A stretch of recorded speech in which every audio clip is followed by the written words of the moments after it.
I had a lot of fun doing Gnomeo and Juliet. They let me play around. The character was very charming. I got to sing an Elton John song um, really badly.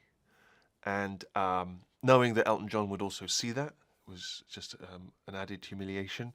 And so when they told me the opportunity arose again to perhaps humiliate myself for a second time, obviously I leapt at that opportunity. And yeah, it was as much fun the second time as it was the first. The good thing about an animated film is,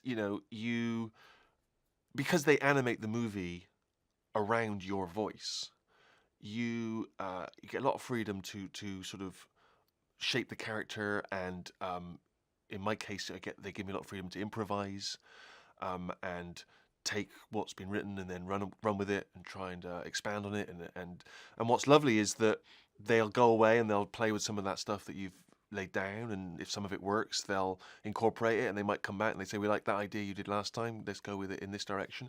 And because the whole process takes quite a long time, years sometimes, um, you find yourself sort of constantly coming back and revisiting the character and being able to fine tune it and tweak it and add something here, which is a freedom that you never get in a regular movie, where if you've got to be, on location in a castle, you can't keep coming back every 6 months and doing an extra bit of castle work. I don't need a lot of preparation to get into character because I'm not a very versatile actor.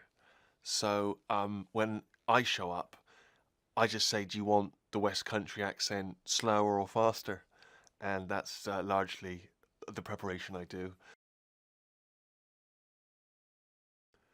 Romeo and Juliet was, on the whole, contained in the garden in which the gnomes lived and the sort of surrounding areas. But with Sherlock Gnomes, we've expanded the canvas. The gnomes get to romp around London and take in some iconic locations, Tower Bridge, and the like. So the movie feels bigger, more expansive. A lot of fun to be had in seeing the gnomes out of their natural habitat. Um, I mean, again, they're not actually running around London. It's all drawn. It's all done by animators. So we didn't have to dress up as gnomes at any point and sort of hang off Tower Bridge. Um, just in case you're, I don't want people coming to the film expecting to see me in a gnome outfit, at Madame Tussauds. They're going to be disappointed. But if they want to see, me providing the voice of an animated gnome in London, then this is the film for them. Me and a bunch of the other gnomes mysteriously disappear from the garden. And when a gnome disappears in London, there's only one gnome that you call to solve that mystery: Sherlock Gnomes. And his trusted sidekick, Dr. Watson. Interestingly, it's a play on the great detective Sherlock Holmes. But you'll notice there's a subtle difference, and that's the last name. Holmes has been changed to Gnomes. The adventure gives us the opportunity to take Gnomeo and Juliet out into the wide world of London, and a lot of fun to be had in throwing them into iconic London locations. There's a broader canvas, and if you've never been to London, perfect opportunity to sort of sightsee without having to leave home. Whereas, and if you are a Londoner, you maybe go, oh look, there's a place that I've seen, but now it's been computer generated.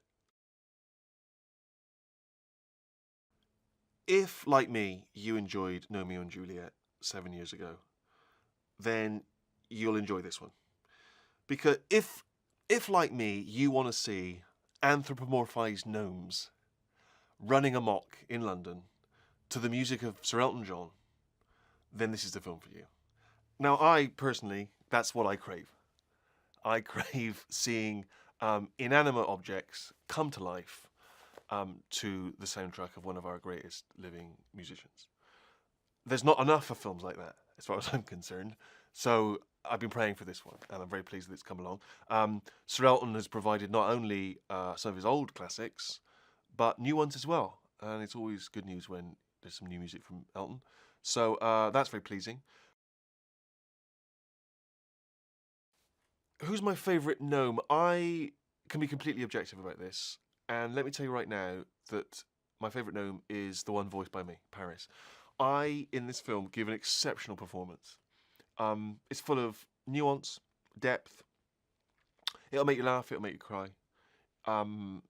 It really is one of the greatest performances ever given. And that's not just of gnomes. That's in all of the performances. I don't know what your favourite performances are that you've seen on screen. For instance, I'm a big admirer of Al Pacino in Dog Day Afternoon. I think that's a terrific screen performance. This blows it out of the water.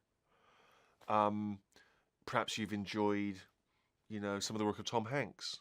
He's multiple Oscar winner. This crushes him. I'd be embarrassed to be Hanks after he's seen this performance. And that's not me saying that. It is just me saying that. But once you see it, I think I'd be very surprised if people don't agree. It's dazzling.